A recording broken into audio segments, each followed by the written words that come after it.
Hello, welcome to Market Discussion of the Day. Today, April 2nd, 2026, Thursday ആണ്. So market ഡിസ്കഷനിലോട്ട് പോകുന്നതിന് മുന്നേ ആയിട്ട് നമ്മളുടെ പുതിയ ബാച്ച് അടുത്ത തിങ്കളാഴ്ച വീണ്ടും സ്റ്റാർട്ട് ചെയ്യുന്നതായിരിക്കും.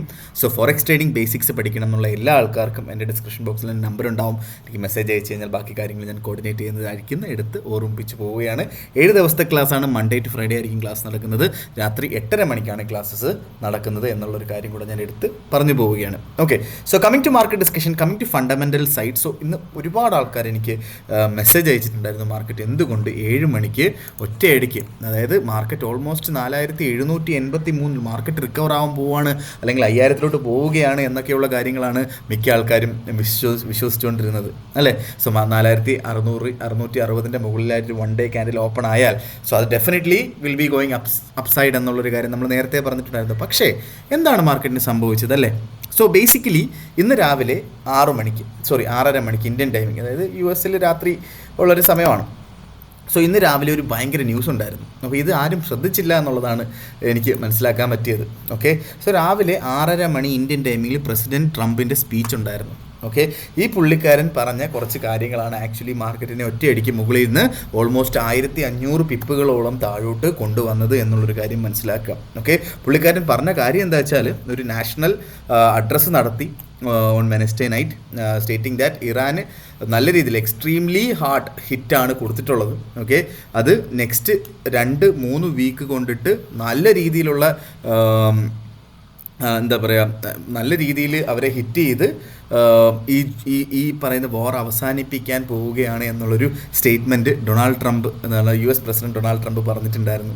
ഓക്കെ, സോ അത് എങ്ങനെയാണ് മാർക്കറ്റിനെ അഫക്റ്റ് ചെയ്തതെന്ന് വെച്ച് കഴിഞ്ഞാൽ ഉറപ്പായിട്ടും ഒരു സിഗ്നൽ കൊടുത്ത എന്താണെന്ന് വെച്ച് കഴിഞ്ഞാൽ military operations could wrap up soon as objectives R nearing completion എന്നുള്ള കാര്യങ്ങൾ പറഞ്ഞിട്ടുണ്ടായിരുന്നു. സോ അതിലൂടെ എന്ത് സംഭവിച്ചെന്ന് പറഞ്ഞാൽ ഒരു എന്താ പറയുക, സോ അവിടെ ഒരു സീസ് ഫയർ വരാൻ പോവുകയാണോ അല്ലയോ, അല്ലെങ്കിൽ എന്താ പറയുക ഒരു 2-3 ആഴ്ചക്കുള്ളിൽ മാർക്കറ്റ് ഈ വാർ കഴിയുമോ ഇല്ലയോ എന്നൊക്കെയുള്ള കാര്യങ്ങൾ കൊണ്ടിട്ട് ആക്ച്വലി എന്ത് സംഭവിച്ചു, ഗോൾഡ് മുകളിൽ നിന്ന് പ്രോഫിറ്റ് ബുക്കിംഗ് നടന്നു എന്നുള്ളതാണ് നമ്മൾ മനസ്സിലാക്കേണ്ട കാര്യം. ഓക്കെ, സോ ബേസിക്കലി കഴിഞ്ഞ മാസം ഓൾമോസ്റ്റ് 17% ആണ് ഗോൾഡ് താഴോട്ട് പോവുകയും 4100 എന്ന് പറയുന്ന മേജർ സപ്പോർട്ടിൽ മാർക്കറ്റ് വന്ന് നിന്നത്. ഓക്കെ, 4200 പ്രോപ്പർലി സപ്പോർട്ട് ചെയ്തത്. 4200 വരെയൊക്കെ മാർക്കറ്റ് പോയിട്ടുണ്ടായിരുന്നു. അതിൻ്റെ ക്യാൻഡിലിൻ്റെ എന്താ പറയുക ഷാഡോ ഒക്കെ പോയിട്ടുണ്ടായിരുന്നു അല്ലേ.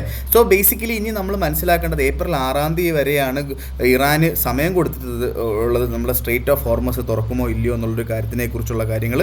സോ അതിനെന്തെങ്കിലും പ്രശ്നങ്ങൾ വന്നാൽ, അല്ലെങ്കിൽ അവിടെ എന്തെങ്കിലും എന്താ പറയുക ഒരു മാസീവ് ആയിട്ടുള്ള എന്തെങ്കിലും ഒരു മിലിറ്ററി ഓപ്പറേഷൻസ് ഒക്കെ നടന്നു കഴിഞ്ഞാൽ ഉറപ്പായിട്ടും മാർക്കറ്റ് വീണ്ടും 5000 ടച്ച് ചെയ്യാനായിട്ടുള്ള പോസിബിലിറ്റി വളരെ കൂടുതലാണ്. സോ ആസ് ഓഫ് നൗ ഇന്ന് വളരെ ഇമ്പോർട്ടൻ്റ് ആയിട്ടുള്ള ഡൊണാൾഡ് ട്രംപിൻ്റെ സ്പീച്ചാണ് ഈ മാർക്കറ്റിനെ ഒറ്റയടിക്ക് താഴോട്ട് കൊണ്ടുപോയത്. സോ ഇന്നലെ വൈകുന്നേരം 6 മണിക്ക് ശേഷം മാർക്കറ്റിൽ നിന്ന് മാറി നിൽക്കാനായിട്ട് പറഞ്ഞിട്ടുണ്ടായിരുന്നു. അതിൻ്റെ റീസൺ നമ്മൾ റീറ്റെയിൽ സെയിൽസിൻ്റെ ന്യൂസ് വരുന്നുണ്ടായിരുന്നു അല്ലേ. സോ റീറ്റെയിൽ സെയിൽസിൻ്റെ ന്യൂസ് ആക്ച്വലി വന്നപ്പോൾ നമുക്ക് കഴിഞ്ഞ വട്ടം -1% ആയിരുന്നു ഫോർകാസ്റ്റ്, -0.5% ആക്ച്വലി വന്നപ്പോൾ 0.6% നമ്മുടെ ന്യൂസ് വന്നത് അല്ലേ. സോ 0.6% ആണ് ആക്ച്വലി എന്താ പറയുക, അതായത് കൂടുതലാണ് റീറ്റെയിൽ സെയിൽസ് ന്യൂസ് കൂടുതലാണ്. സോ ബേസിക്കലി എക്കണോമിക്സ് പ്രകാരം ഗോൾഡ് താഴോട്ട് പോവുകയും എക്കണോമിക്സ് പ്രകാരം US ഡോളർ മുകളിൽ സ്ട്രെങ്തൻ ആവുകയാണെന്നുള്ളതാണ്. പക്ഷേ 0.5ഉം 0.6ഉം തമ്മിൽ വലിയ വ്യത്യാസം ഇല്ലാത്തത് കൊണ്ടിട്ട് വലിയ രീതിയിലുള്ളൊരു മാറ്റമൊന്നും ഗോൾഡിൽ ഉണ്ടായില്ല. ഗോൾഡ് അപ് ട്രെൻഡ് തന്നെയായിരുന്നു ആ ഒരു സമയത്ത്. സോ ഇന്നലെ ഈ ഒരു ന്യൂസ് വന്ന സമയത്ത് ആക്ച്വലി എന്ത് സംഭവിച്ചു, ന്യൂസ് വന്ന സമയത്ത് ഓക്കെ, സോ 4 മണിക്കുള്ള ക്യാൻഡിൽ വലിയ ചെറിയൊരു താഴോട്ടൊക്കെ മാർക്കറ്റ് ഒന്ന് പോവുകയും ഓക്കെ, സോ അതിനുശേഷം മാർക്കറ്റ് റിക്കവറായി മുകളിലോട്ട് പോവുകയും ചെയ്തു അല്ലേ. സോ ബേസിക്കലി വലിയ രീതിയിലുള്ളൊരു ഇമ്പാക്റ്റ് ആക്ച്വലി ഞാൻ വിചാരിച്ചതുപോലൊരു ഇമ്പാക്റ്റ് റീറ്റെയിൽ സെയിൽസിൽ ഉണ്ടാക്കാൻ പറ്റിയില്ല എന്നുള്ളൊരു കാര്യം കൂടെ നമുക്ക് മനസ്സിലാക്കുക. പക്ഷേ അണ്ണൻ വന്ന് രാവിലെ സ്പീച്ച് അടിച്ചതോടെ മാർക്കറ്റ് വേറെ ലെവലിലോട്ട് താഴോട്ട് പോവുകയും ചെയ്തു അല്ലേ. സോ ഇങ്ങനത്തുള്ള കാര്യങ്ങൾ നമ്മൾ മനസ്സിലാക്കിയിരിക്കണം. അല്ലെങ്കിൽ ആക്ച്വലി ഞാനും ഇന്നലെ ഈ ഒരു മാർക്കറ്റ് ഡിസ്കഷനിൽ ഇന്നത്തെ ഈ ഒരു ഡൊണാൾഡ് ട്രംപിൻ്റെ സ്പീച്ച് ഞാൻ ആക്ച്വലി വളരെ ഇമ്പോർട്ടൻ്റ് ആയിട്ട് ശ്രദ്ധിച്ചില്ല. ഞാൻ പിന്നീടാണ് ആക്ച്വലി അത് കണ്ടത്. ഓക്കെ, സോ ഈ സ്പീച്ച്, അതായത് ഈവൻ ഡൊണാൾഡ് ട്രംപിൻ്റെ സ്പീച്ചുകൾ പോലും വളരെ ഇമ്പോർട്ടൻ്റ് ആണ് ഈ ഒരു സമയത്ത് കേട്ടോ. സോ നമ്മൾ ആ ഒരു സമയം എക്കണോമിക് കലണ്ടർ നമുക്ക് എന്തായാലും വേറെ കാര്യങ്ങളൊന്നും നമുക്കിപ്പം അവിടെ ബോംബിടുകയോ ഇവിടെ ബോംബിടുകയോ മറ്റവന്മാർ ഇവന്മാരെ അടിച്ചെന്നോ ഇതൊന്നും നമുക്കറിയില്ല. അല്ലെങ്കിൽ ഈ പറയുന്നത് പോലെ ഏതെങ്കിലും ഒരു രാജ്യത്തിനെതിരെ ഡൊണാൾഡ് ട്രംപ് താരിഫ് ഇംപ്ലിമെൻ്റ് ചെയ്യുന്ന സമയത്ത് മാർക്കറ്റ് അങ്ങോട്ട് പോകാൻ നേരത്ത് ഇങ്ങോട്ട് പോകാൻ നേരത്ത് നമുക്ക് അറിയില്ല അതെന്താ എപ്പോഴാണ് സംഭവിക്കുന്നതെന്ന്. പക്ഷേ ഇത് നമ്മളുടെ എക്കണോമിക് കലണ്ടറിലുള്ള സാധനമല്ലേ, അത് നമ്മൾ പ്രോപ്പറായിട്ട് മനസ്സിലാക്കുക എന്നുള്ളൊരു കാര്യം നമ്മൾ വളരെ ഇമ്പോർട്ടൻ്റ് ആയിട്ട് ചെയ്തു പോകേണ്ട ഒരു കാര്യം കൂടിയാണ് അല്ലേ. സോ ഇന്ന് വളരെ ഇമ്പോർട്ടൻ്റ് ആയിട്ട് നമ്മൾ നോക്കിക്കാണേണ്ട ഇന്ന് നമുക്ക് ഇനിഷ്യൽ ജോബ്ലെസ് ക്ലെയിമിൻ്റെ ന്യൂസ് ഉണ്ട്. അൺഎംപ്ലോയ്മെൻറ്റ് ക്ലെയിമാണ് വൈകുന്നേരം 6 മണിക്കാണ് ആ ഒരു ന്യൂസ് വരുന്നത്. അതിന് മുന്നേ ആയിട്ട് മാർക്കറ്റ് ഒരു വോളറ്റാലിറ്റി ഉണ്ടാവും. പക്ഷേ ഈ ഒരു ന്യൂസിൻ്റെ ഇമ്പാക്റ്റ് വൈകുന്നേരം US സെഷൻ സ്റ്റാർട്ട് ചെയ്യുന്നതിന് ശേഷം ഉറപ്പായിട്ടും ഉണ്ടാവും. സോ അതുകൊണ്ടിട്ട് തന്നെ ഞാൻ എൻ്റെ റെക്കമെൻഡേഷൻ ഇന്ന് ഗോൾഡിൽ നിന്ന് മാറി നിൽക്കുക എന്നുള്ളതാണ്. കാരണം മാർക്കറ്റ് എങ്ങോട്ട് പോകുന്ന ഒരു പിടിയില്ല. ഓക്കെ, മാർക്കറ്റ് എങ്ങനെ റിയാക്ട് ചെയ്യുന്ന ഒരു പിടിയുമില്ല. ഓക്കെ, സോ ഈ ഒരു $100 താഴോട്ട് വീണു എന്ന് പറഞ്ഞിട്ട് ഇവിടെ നല്ലൊരു ഓപ്പർച്യൂണിറ്റി കിട്ടിയെന്ന് പറഞ്ഞിട്ട് ഇവിടുന്ന് ബൈ ചെയ്യാൻ നിൽക്കരുത്. ഓക്കെ, സോ മാർക്കറ്റ് ഒരു സ്ലൈറ്റ്ലി ബെയറിഷ് രീതിയിലോട്ട് പോയി ഫണ്ടമെൻ്റലി. സോ എന്നാലും ഞാൻ ഇന്നത്തെ ദിവസത്തെ ഓപ്പർച്യൂണിറ്റി ഞാൻ പറഞ്ഞുതരാം. പക്ഷേ എനിക്ക് പറയാനായിട്ടുള്ള കാര്യം, നിങ്ങൾ ഒരു ഓപ്പർച്യൂണിറ്റി എടുത്തു കഴിഞ്ഞാൽ അധികം നേരം അത് ഹോൾഡ് ചെയ്ത് വെക്കേണ്ടതാണ്. പ്രോഫിറ്റ് കിട്ടിക്കഴിഞ്ഞാൽ അതെടുത്ത് മാറുക എന്നുള്ളൊരു കാര്യമാണ് എനിക്ക് പറഞ്ഞു പോകാനായിട്ടുള്ളത്. ഓക്കെ, സോ ഇന്ന് എക്സ്പെക്റ്റ് ചെയ്യുന്ന നമുക്ക് first of all USD JPY തന്നെ പോവാം. ഓക്കെ, സോ USD JPYയുടെ ഇന്നത്തെ റേഞ്ച് നമ്മൾ നോക്കുകയാണെങ്കിൽ 159.39 നിൽക്കുന്നു. സോ ഇന്നലെ നമ്മൾ പറഞ്ഞിട്ടുണ്ടായിരുന്നു ബാങ്ക് ഓഫ് ജപ്പാൻ എന്താ പറയുക ഇടപെട്ട് അവരുടെ എന്താ പറയുക ജപ്പാൻ്റെ ജാപ്പനീസ് യെന്നിൻ്റെ സ്ട്രെങ്ത് കൂട്ടാനായിട്ട് ചെയ്ത കാര്യങ്ങളൊക്കെ നമ്മൾ പറഞ്ഞിട്ടുണ്ടായിരുന്നു ഇന്നലെ അല്ലേ. സോ അതിനെക്കുറിച്ച് ഡീറ്റെയിൽ ആയിട്ട് അറിയാനായിട്ട് നിങ്ങൾ ഇന്നലത്തെ വീഡിയോ നോക്കിയാൽ മതി. സോ ഈ ജാപ്പനീസ് യെന്നിൻ്റെ ഇന്നത്തെ റേഞ്ച് നമ്മൾ നോക്കുമ്പോൾ ഇപ്പോൾ 159.394 നിൽക്കുന്നു. സോ ബേസിക്കലി ഇന്നത്തെ എക്സ്പെക്റ്റഡ് റേഞ്ച് 158.60 ടു 160.50 ഇന്ന് എക്സ്പെക്റ്റഡ് റേഞ്ച് എന്ന് പറയുന്നത്. ഓക്കെ, സോ ഡൊണാൾഡ് ട്രംപിൻ്റെ സ്പീച്ചോട് കൂടി വീണ്ടും നമ്മളുടെ ഈ പറയുന്ന ജാപ്പനീസ് യെൻ വീണ്ടും USD JPY വീണ്ടും മുകളിലോട്ട് പോയി US ഡോളർ സ്ട്രെങ്തനായി എന്നുള്ളതാണ് ഓക്കെ നമ്മൾ മനസ്സിലാക്കേണ്ടത്. അപ്പോൾ അത് വീണ്ടും ട്രെൻഡ് മാറി അപ് ട്രെൻഡായി. നമുക്കൊരു 159 റേഞ്ചിലൊക്കെ നമുക്ക് കിട്ടുകയാണെങ്കിൽ നമുക്ക് എന്ത് ചെയ്യാം, USD JPY ബൈ ചെയ്ത് മുന്നോട്ട് പോകാം എന്നുള്ളതാണ് എനിക്ക് USD JPYയിൽ പറഞ്ഞു പോകാനായിട്ടുള്ളത്. ഓക്കെ, സോ 159.10 സ്റ്റോപ്പ് ലോസ് നമുക്ക് 158.20 അവിടേക്ക് ഇടേണ്ടി വരും. ഓക്കെ, അതിൻ്റെ താഴെയായിട്ട് ഇടേണ്ടി വരും. ടേക്ക് പ്രോഫിറ്റ് നമുക്ക് 160 റേഞ്ചിൽ ടേക്ക് പ്രോഫിറ്റ് ഇട്ട് പോവുകയും ചെയ്യാം. ഓക്കെ, സോ ബേസിക്കലി ഈ ഒരു സ്പീച്ചോട് കൂടി ചിലപ്പോൾ മാർക്കറ്റ് കുറച്ചും കൂടെ മുകളിലോട്ട് പോകാനായിട്ടുള്ള പോസിബിലിറ്റിയും വളരെ കൂടുതലാണ് എന്നുള്ളൊരു കാര്യം കൂടെ ഞാൻ എടുത്ത് ഓർമ്മിപ്പിച്ച് പോവുകയാണ്. ഓക്കെ, സോ നേരെ നമ്മൾ GBP USDയിലോട്ട് വരാൻ നേരത്ത് GBP എക്സ്പെക്റ്റഡ് റേഞ്ച് ഇന്ന് ഇപ്പോൾ കറൻ്റ് 1.323 ആ റേഞ്ചിൽ നിൽക്കുന്നു. ഓക്കെ, എക്സ്പെക്റ്റഡ് റേഞ്ച് വന്നിട്ട് ഇതിനകത്ത് എക്സ്പെക്റ്റഡ് ലോ എന്ന് പറയുന്നത് 1.3180 ആണ്. ഓക്കെ, സോ ഇന്നത്തെ എക്സ്പെക്റ്റഡ് ഹൈ എന്ന് പറയുന്നത് 1.3300 അടുത്തൊക്കെ നമുക്ക് എക്സ്പെക്റ്റഡ് ഹൈയും നമ്മൾ എക്സ്പെക്റ്റ് ചെയ്യുന്നുണ്ട്. ഓക്കെ, പക്ഷേ ഇന്നത്തെ ഓപ്പർച്യൂണിറ്റി ഞാൻ പറഞ്ഞു കഴിഞ്ഞാൽ നമുക്കൊരു ബെയറിഷ് രീതിയിലോട്ട് വീണ്ടും USD JPY കടന്നിരിക്കുന്നു എന്നുള്ളൊരു കാര്യം മനസ്സിലാക്കുക. ഒരു 1.3300 അവിടെ നിന്നൊക്കെ വേണമെങ്കിൽ സെല്ല് ചെയ്തുകൊണ്ട് സ്റ്റാർട്ട് ചെയ്യാം. 1.3300 അവിടെ സെല്ല് ചെയ്യുന്ന ആൾക്കാർ 1.3360 മുകളിലായിട്ട് സ്റ്റോപ്പ് ലോസ്, ടേക്ക് പ്രോഫിറ്റ് 1.3200 അവിടെ ടേക്ക് പ്രോഫിറ്റ് എടുത്ത് പോവുകയും ചെയ്യാം.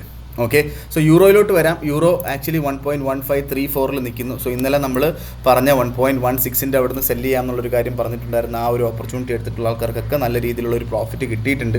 ഓക്കെ, സോ ബേസിക്കലി നമുക്ക് എന്താണ് നമുക്ക് നമുക്കൊരു 1.15345 മാർക്കറ്റ് ഇപ്പോൾ നിൽക്കുന്നത്. ഓക്കെ, സോ 1.15 എന്താ പറയുക 00 ബ്രേക്ക് ചെയ്തില്ല എങ്കിൽ ഉറപ്പായിട്ടും 1.1500 ഒരു സപ്പോർട്ടായിട്ട് ആക്ട് ചെയ്യുകയും ചെയ്യും. ഓക്കെ, സോ അതുകൊണ്ടിട്ട് തന്നെ എനിക്ക് ആക്ച്വലി ഇന്നത്തെ ഈ ഒരു ന്യൂസ് കൊണ്ടിട്ട് എനിക്ക് യൂറോയിൽ എനിക്ക് പ്രത്യേകിച്ച് കമൻസ് ഒന്നും പറയാനായിട്ടില്ല.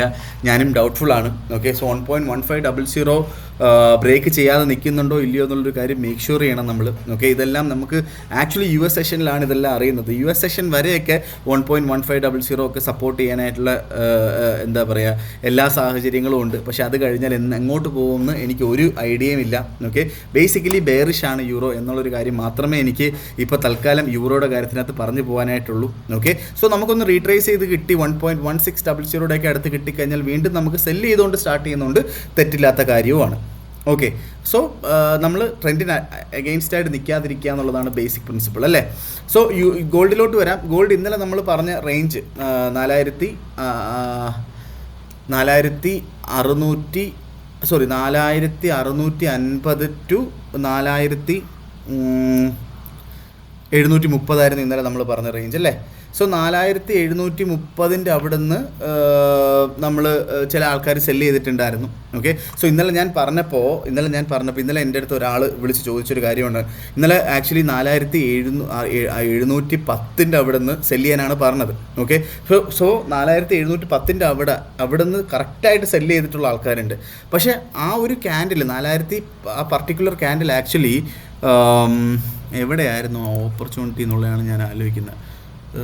10 മണി. ഓക്കെ. ഈ ക്യാൻഡിൽ 4682 സ്റ്റാർട്ട് ചെയ്ത ഈ ക്യാൻഡിൽ 9 മണി 11:30 ഇവിടുത്തെ 11:30 മണിക്കുള്ള ക്യാൻഡിലാണ്. ഓക്കെ. സോ 4732 വരെ പോയിട്ടുണ്ടായിരുന്നു. ഓക്കെ. സോ 4782 അവിടെ സ്റ്റാർട്ട് ചെയ്ത് 4710 അവിടെ ഒന്നും മാർക്കറ്റ് നിന്നിട്ടില്ല. ഓക്കെ. സോ ബേസിക്കലി നമ്മളൊരു തീരുമാനം എടുക്കുന്നത് ആ 1 hour ക്യാൻഡിൽ തീരുമ്പോഴായിരിക്കണം. മനസ്സിലായില്ലേ? സോ ആ റേഞ്ച് നമ്മൾ ഇന്നലെ പറഞ്ഞു 80 ടു US സെഷൻ വരെ 80 ടു 30 വരെ ആയിരിക്കും എന്നുള്ള റേഞ്ച് പറഞ്ഞു. ഓക്കെ. ഉറപ്പായിട്ടും ഷാഡോസ് മുകളിലോട്ട് പോയിട്ടുണ്ട്, 47 വരെയൊക്കെ പോയിട്ടുണ്ട്. പക്ഷേ എന്നിരുന്നാലും ആ റേഞ്ചിനകത്ത് തന്നെ നിന്ന് ഓൾമോസ്റ്റ് ഒരു 5 മണി വരെ 6 മണി വരെയൊക്കെ നിന്നിട്ടുണ്ടായിരുന്നു അല്ലേ, റീറ്റെയിൽ സെയിൽസിന് മുന്നേ വരെ.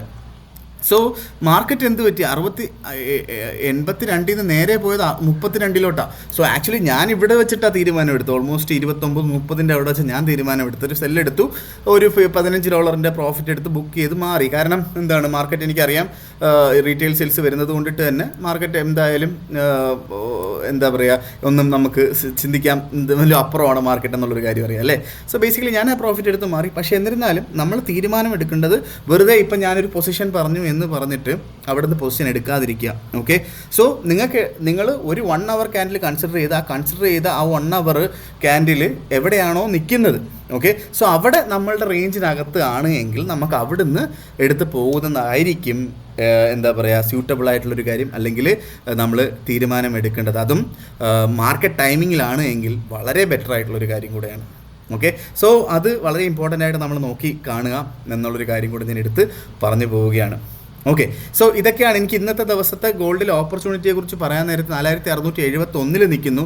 സോ ബെയറിഷാണ് മാർക്കറ്റ്. ഇന്നത്തെ ദിവസം ഒഴിവാക്കുന്നത് ബെറ്റർ ആയിരിക്കും. ഓക്കെ. സോ മാർക്കറ്റ് 4799 വരെ ഇന്നലെ പോയിട്ടുണ്ടായിരുന്നു. 4800 നമുക്ക് കൺസിഡർ ചെയ്യാം. സോ ഇന്നത്തെ ലോ എക്സ്പെക്ട് ചെയ്യുന്നത് 4650 പക്ഷേ US സെഷൻ കഴിഞ്ഞിട്ട് എന്ത് സംഭവിക്കും എന്നുള്ളൊരു കാര്യം എനിക്കറിയില്ല. ഉറപ്പായിട്ടും US സെഷൻ്റെ കാര്യം ഞാൻ പറയുന്നില്ല. പക്ഷേ US സെഷൻ വരെ 4650 വരെയൊക്കെ സപ്പോർട്ട് ചെയ്യും എന്ന് തന്നെയാണ് എൻ്റെ പ്രതീക്ഷ. ഓക്കെ. സോ നമുക്കുള്ളൊരു ഓപ്പർച്യൂണിറ്റി എന്താ വെച്ചാൽ, നമുക്ക് US സെഷന് മുന്നേ വരെ നമുക്കൊരു 4700 ലെവലിലൊക്കെ അവിടുന്ന് റെസിസ്റ്റ് ചെയ്ത് താഴോട്ട് പോകും എന്നുള്ളതാണ് ഞാൻ വിശ്വസിക്കുന്നത്. അതേപോലെ 4650 അടുത്ത് നമുക്ക് വേണമെങ്കിൽ ബൈയും ചെയ്ത് പോകാം. ബെയറിഷാണ് മാർക്കറ്റ് ഈ ഒരു ന്യൂസോട് കൂടി.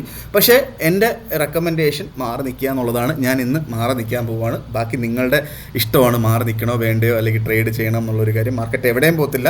നമുക്ക് മാർക്കറ്റ് ഇന്ന് രാത്രി എവിടെ അവസാനിക്കും നോക്കാം, അതിനുശേഷം ട്രേഡ് ചെയ്യുന്നതായിരിക്കും ഗോൾഡിൽ ബെറ്റർ. ബാക്കി പക്ഷേ നമുക്ക് USD JPY ഉണ്ട്, GBP USD ഉണ്ട്, ഇതിലൊക്കെ നമുക്ക് ട്രേഡ് ചെയ്ത് പോകുന്നുണ്ട്. യാതൊരു തെറ്റുമില്ല എന്ന് ഓർമ്മിപ്പിച്ചുകൊണ്ട് ഇന്നത്തെ ദിവസത്തെ മാർക്കറ്റ് ഡിസ്കഷൻ ഞാൻ കൺക്ലൂഡ് ചെയ്യാണ്. മാർക്കറ്റ് ഡിസ്കഷനായിട്ട് നമ്മൾ നാളെ കാണുന്നതുവരെ എല്ലാവർക്കും ഗുഡ് ബൈ.